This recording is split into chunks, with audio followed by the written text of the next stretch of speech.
On this episode of Junkyard Gold, we're in Berniston, Massachusetts, uncovering some East Coast metal at Berniston Auto Wrecking.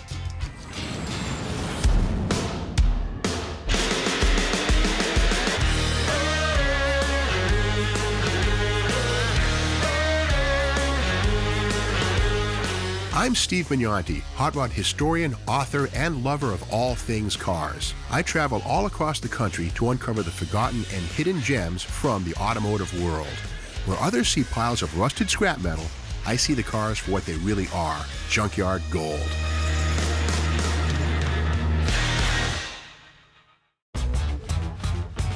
Located just a few hours outside of Boston, Massachusetts, lies an amazing stash of forgotten cars, Berniston Auto Wrecking. Now this place is massive, 30 acres, and it has cars going all the way back to the 1930s, and it's run by a third-generation family of hardcore car people. Let's go meet them.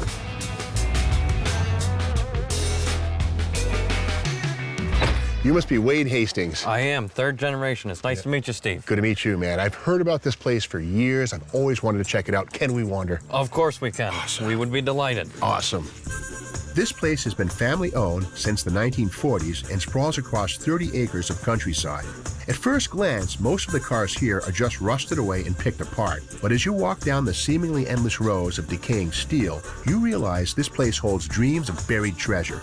I see the possibilities in every car here. Each one of them represents a fascinating chapter in automotive history and a great opportunity to learn about advances in automotive design. So Wade, how'd this whole thing start? Well, my grandfather's uncle started it in the 1940s, and when my grandfather retired in 1973, he bought the place, and my father has been here ever since, and so have I. Wow. You guys get a lot of cars. Did you ever find anything really cool? The coolest thing I ever found is this little diamond ring. That's 14 karat. Wow, how'd you find that? I found that underneath the back seat of a car, believe it or not. While gold rings are a great find, Wade told me about an old woody wagon on the property that I'm hoping to find still mostly intact.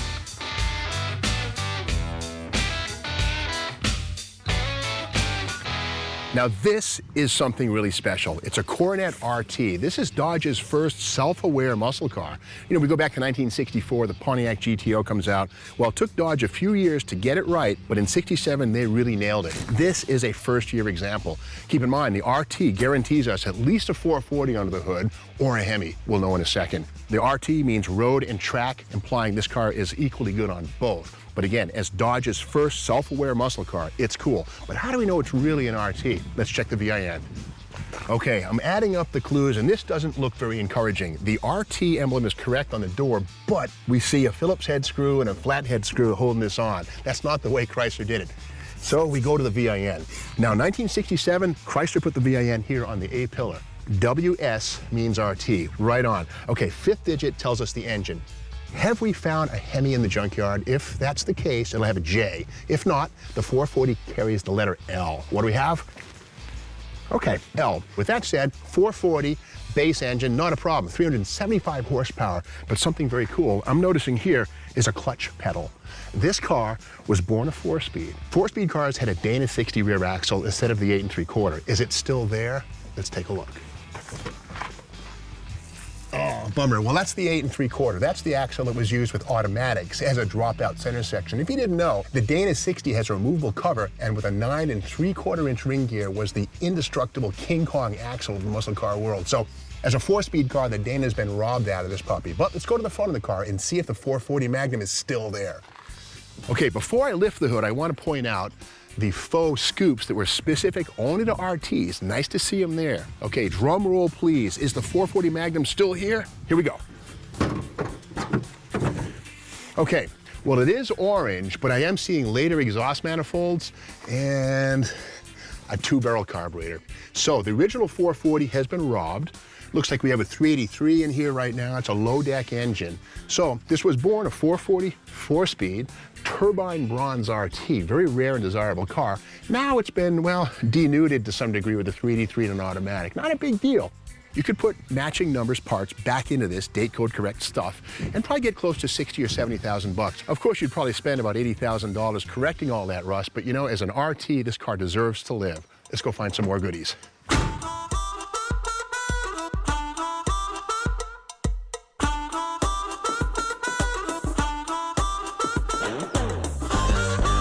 Well, here's something you don't see in the junkyard every day, a Corvette frame. How do we know? Well, there's that independent rear suspension that Corvette chief engineer Zora Arkus Duntov fought for so hard and finally got in '63. These frames can be installed under 63 through 82 Corvettes with minimal changes. GM definitely got their money's worth out of them. This does have the disc brakes, which were new for 1965, but did you know that in '65, 316 people chose RPO J61, which was a drum brake credit. They actually got $65 back by taking their 65 Vettes with drums instead of discs. Now we know.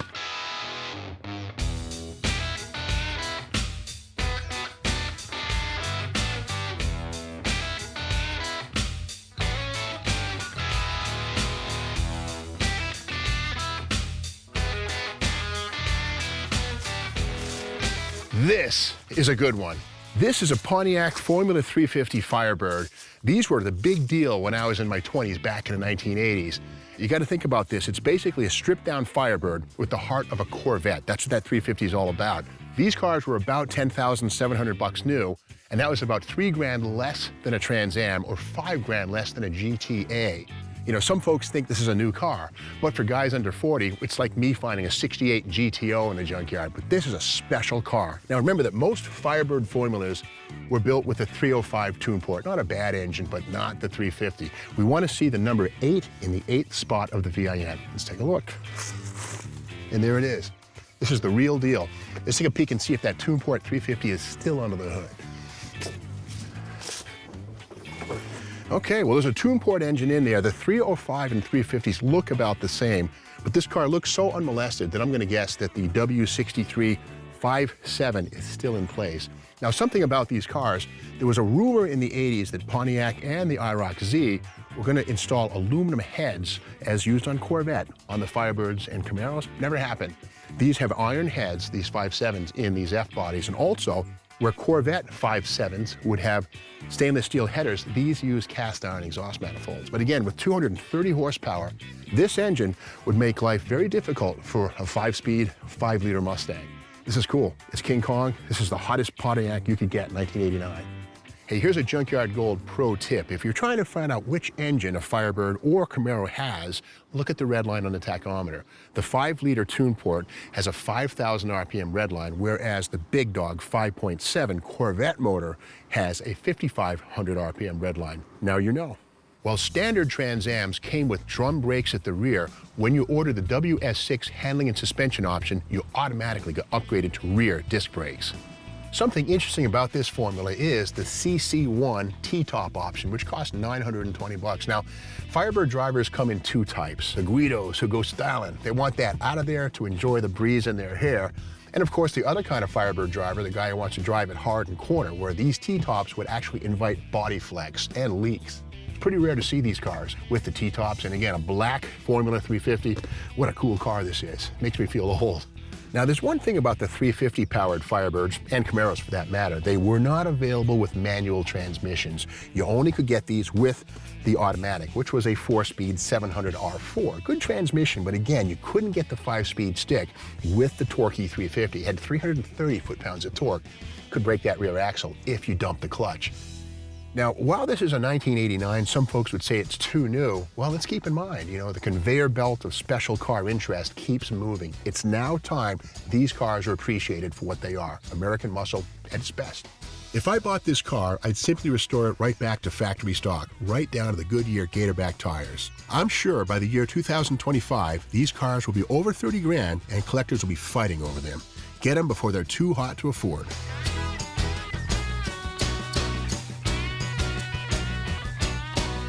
This is what I love about this place. It's not just a junkyard, it's also a classroom. This is the worm's eye view of a first-generation Corvair. We see here the swing axles, which made these cars kind of tail happy. Trouble was, when you're cornered hard, the tires would tuck under and the car would oversteer and maybe spin out. Well, guess what? Porsche 356 and Volkswagen Beetles also use this same assembly right here. One difference though. The Corvair's 6-cylinder engine is about 100 pounds heavier than the 4-cylinder engines used by Porsche and Volkswagen, which increased the pendulum effect and did make these cars more tail-happy. This is the car that Ralph Nader wrote about in his '65 book, Unsafe at Any Speed. We learn a lot in the junkyard. It's awesome.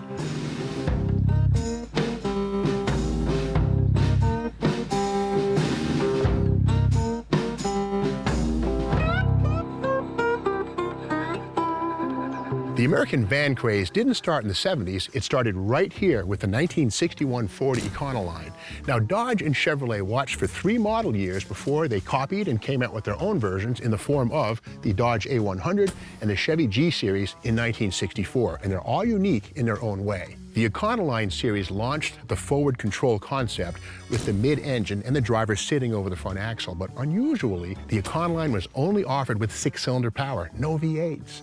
You had a 144, a 170, or a 246 banger between those front seats. Unlike subsequent Dodge and Chevrolets, which had 90-inch and 108-inch wheelbases, the Econoline relied on a 90-inch wheelbase from beginning to end. But if you wanted the extended capacity van, well, Ford would sell you one with an add-on bustle butt.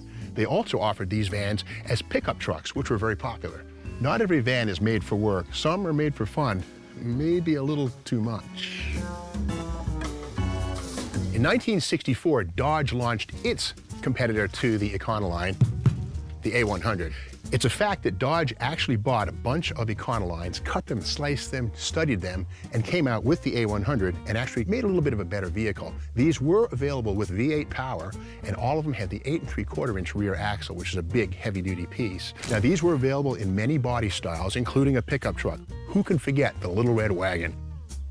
Here's a cool nugget. Every A100 van was built with 2 bucket seats, which were made by Bostrom. They're called thin line. Well, what do you know? The 64, 65, and 68 race Hemis also use these seats. So if you're doing a restoration or a clone of a race Hemi, find yourself an A100, steal the seats, and you're golden.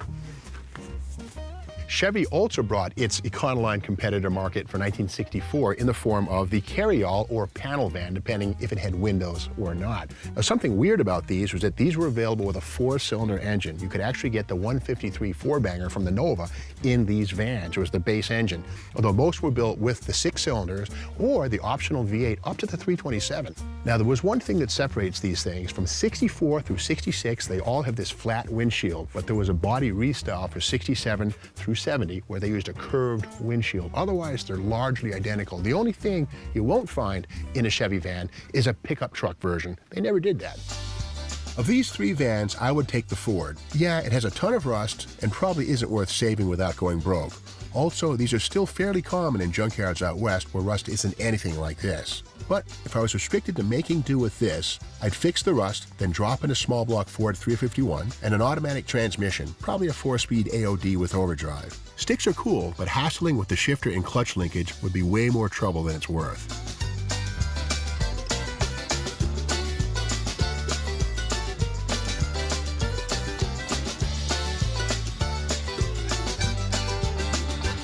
Ever wonder what a torsion bar front suspension is? Well, we've got one right here. This is the torsion bar. It's anchored at the back, and it swivels with the lower control arm up front. So when you hit bumps, it resists twists, and that is your spring. These are found primarily under Chrysler products from about 1957 through the early 80s. And the great thing about this, unlike Ford and GM coil spring front suspensions, which require a big tower under the hood, the engine bay on torsion bar cars is wide open, which makes plenty of room for Hemis and big blocks. It's simple, effective, and it's pretty much only a Mopar thing. Now we know.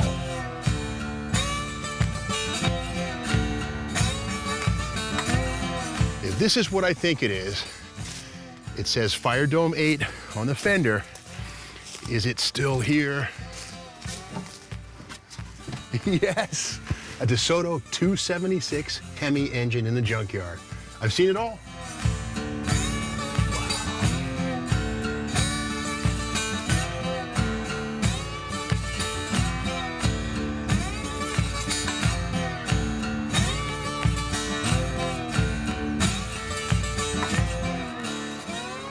Is that what I think it is? This is amazing. This is a 49 through 51 Ford or Mercury wood, and we know that because I see the remnants of the factory wood. Now, in 49, Ford and Mercury switched from fully wood construction to more ornamental wood. This is a rare piece. These things restored are way over 100,000 bucks. But is it a Ford or a Mercury? We have to go to the front to find out. And there it is. This is the remnants of a 1949 Mercury grill. If you ever watched the movie Rebel Without a Cause with James Dean, he had one of these things. His was a sedan, not a Woody. But again, 1949 was a big year for Mercury. They totally redesigned the cars, got away from the transverse leaf springs and the torque tubes that they'd used since 1939.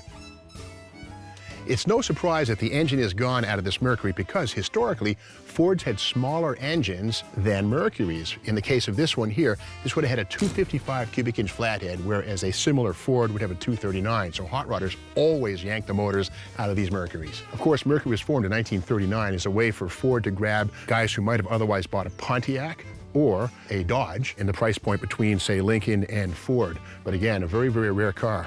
And under the back, we see this one does have leaf springs and an open drive shaft, which were new features for 1949. In 48, this would have had a transverse leaf spring and a torque tube, which are features that Mercury had all the way from 1939 and all Fords had since the Model T. Under the nose of this cool Woody, we get a good glimpse at the double A-arm coil spring independent front suspension, which was new for 1949. In 48 and all the way back to 39, Mercury's would have had a beam axle, a single transverse leaf spring, and ridden like a truck. Not anymore. Now inside we see two pedals, which is to say this is a manual transmission car. Mercury didn't get an automatic, the Mercomatic, until 1951. This here, of course, is the brake pedal, and 1939 on, Mercury had hydraulic brakes where Ford was using cable brakes before that time. But again, the clutch pedal here, the stick shift would have been right here. No automatics for Mercury, again, until 1951. Well, thanks to the termites, we get a great X-ray view of how this Woody was put together. We have a steel structural inner body with ornamental wood panels, which are now long gone. Now, Mercury was founded in November of 1938 and run by Henry Ford's son, Edsel. And what do you know? Some of the names they thought about giving the division were Ground Flight, Pharaoh 8, Gazelle, Falcon, and even Cyclops. Well, they chose Mercury. Mercury might be gone, but it's not forgotten. If I were to pull this one out of the yard, I'd put an original 255 Mercury flathead, get some decent paint, and of course put some new wood on this old Woody. A car like this needs no mods. It was cool when it rolled off the factory line.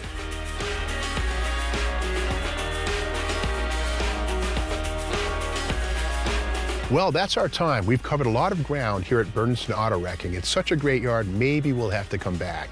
Let us know what you think of Junkyard Gold, what you want to see more of, and if there's a yard near you, we need to come check out. Thanks for watching.